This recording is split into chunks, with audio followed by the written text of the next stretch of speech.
Hi everyone, it's Kelly. Welcome back to my channel and to Make It Monday, where today I'm going to be sharing a very quick, easy to make elf card, inspired of course by Elf on the Shelf. If you follow me on Instagram, you have probably seen the set of cards that I shared there, but I will share them here as well. These turned out absolutely adorable and they were so easy to make with just a couple of supplies that you probably have right there in your own craft room. This is the first one. You've been elfed, and it is just a fun, whimsical little card with the elf on the shelf right on the front. And then we have this one, of course, based on the Elf movie, a classic and a holiday favorite here in our home with Will Ferrell. And this is the traditional colors of his little outfit. And it says, "Have your elf a merry little Christmas." And then I repeated one of the sentiments here just because these cards will be going to our 3 kids. We have 4, but the 4th one, the oldest, already has a different card. So these will be the ones that I put in their stockings. And it says, "You've been elfed." And I just love the little cheeky grin. And this one, of course, is blue. So those are the 3 cards that I made. I'm going to make a little bit different one today.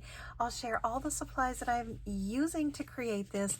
I'm telling you, in just a couple of minutes, you can make this card as well. So this fun stamp set is from Ellen Hutson. It is a retired set and it's called Elfed, and it is just adorable. Has a bunch of different sentiments that you can use, and I really love this one. We elves use the 4 favorite groups of food, which of course are candy, candy corns, candy canes, and syrup, if you remember that from the movie. So that is the stamp set that I'm using today. The paper, surprisingly, is right there from Hobby Lobby. This was a paper stack called Whimsical Christmas. I did get this on some ridiculous clearance. I remember paying just a couple of dollars for this, definitely not $12.99. And as you can see here, I have barely used it, but it is fun. It's whimsical. It's all things that really touch my heart.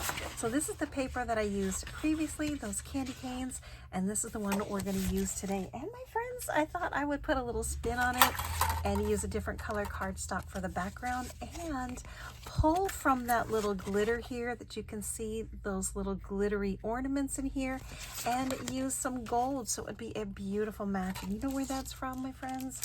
Dollar Tree. That's right. Don't pass up the Crafter's Square section. You don't need to pay a lot for your craft supplies, and as long as it is safe and not something that has been taken from another company, that is a video for another day. Then go ahead and grab it, because this is just some basic cardstock in that beautiful snow.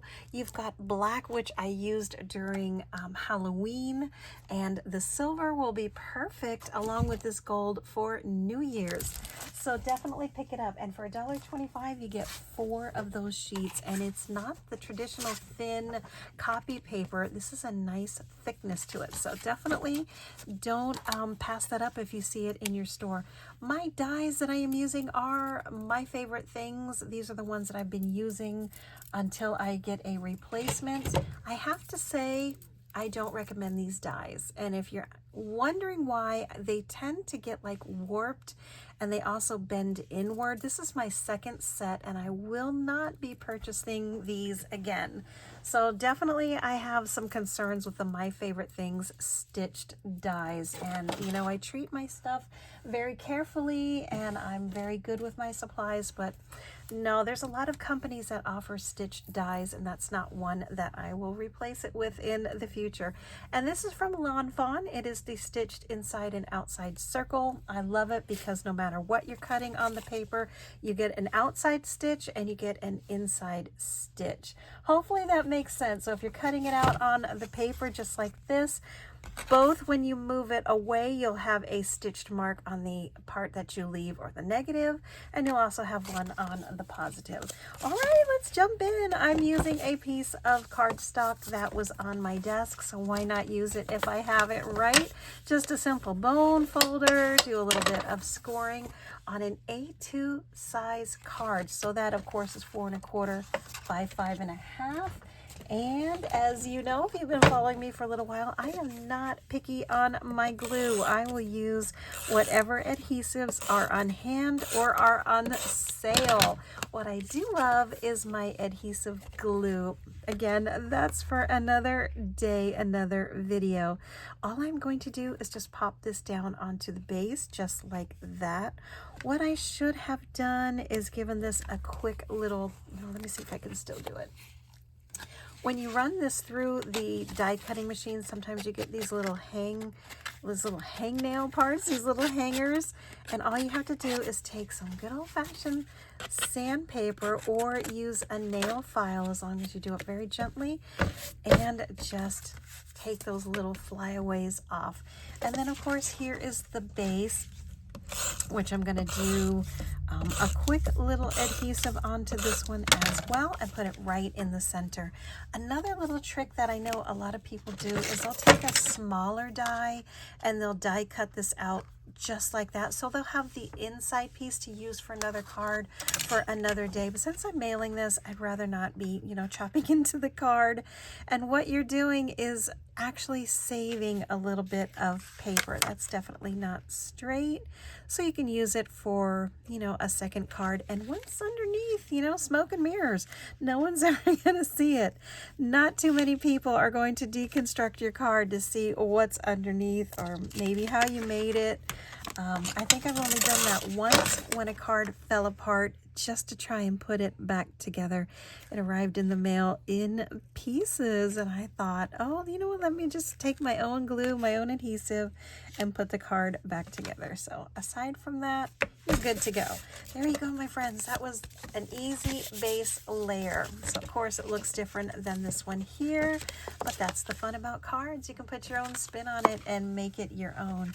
Next, we are going to grab the Misty, which of course this is the larger one. I'm just going to set this down here and find one of those fun sentiments from this set. And my friends, we have just a week to go before Christmas if you celebrate. I cannot believe that it is already here. I'm ready. I'm done. I think everything is set and ready to go, and we are going to have a full fun holiday. All the kids will be home with their significant others and our little granddaughter.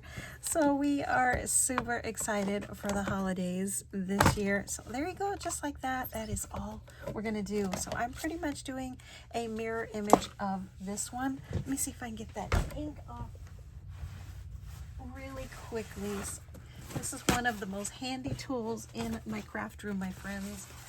Spritz it with some water, is having paper towels. I do have the stamp chamois. I have all of those fun little things, and you know what? I never use it.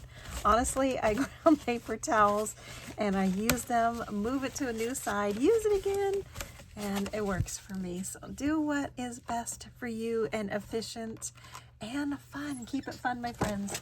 So for the ink, it is just a simple little Memento Tuxedo Black. And this is a new one, so it is nice and full and inked up. And it'll give it that nice, crisp, dark impression. So typically what I do is, I see a little spot that didn't ink up. So let me just make sure there's nothing on there. Is I hit it a couple of times. I just, ink it back up again, ink it up again, and then ink it up again, because I love that bright, bold black impression that it leaves. And this is truly a magnificent ink. You can use this with so many different mediums. If you want to use your alcohol inks or your watercolors, it will hold up to that. Did I ink it again? Oh, too late now. I already moved it. So there is the base. I'm just going to pop this up on some foam, which I think I have here. I have enough here on this little roll, so this will work. You don't need a lot. Just pop it up on a little bit of foam or just glue it flat. If you're going to be mailing, I recommend you skip this part. This part is going to give it a lot of dimension and thickness, and then you'll have to pay extra postage, and Ain't nobody want that. Postage is going up again, just in case you were not aware of that. Just what none of us wanted, but it is going up again. So when you look at these cards, because these are going for my children and their stockings, and we'll put, of course, a little bit of money in there. They are too thick to mail with a regular forever stamp, so you'll need extra postage. So you might want to just go ahead and use some adhesive and keep the whole card like this, super flat, just flat, and that works as well too. So we'll just put this over here, right in, not the center, but a little bit off the center in the middle of the card. If it's not straight, the beauty of a circle is you just move the circle. A lot of times if you have a square and you stamp it kind of wonky, you're kind of in a little bit of a bind, and I just have to restamp it over again. But the beauty of using circles is you just move it like a steering wheel and it'll be straight again, and that is always, of course, a bonus with card making. I did put a little bit of adhesive on this too, because like I said, I won't be mailing this one, and it makes it a little bit easier. And just get this off in the back. Hopefully you are all having a great week up to the holidays and everyone is doing well, and it's going to be easy and fun setting this right here off to the side. And I hope that you are all ready for Christmas. So just like that, put it right down on there. And then of course, another thing to keep in mind is you can make this your own. You can put any paper, any background colors. You can see the differences here, just subtle, but it really changes up the way that the card is.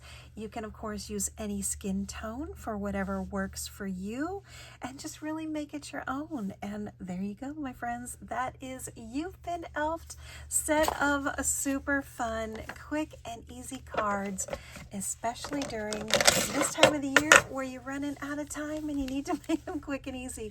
I don't know if I mentioned I only used 4 markers, and these are the Prismacolor markers to color this one here. So there you go, my friends. Let me set these off to the side. I hope you are doing amazing.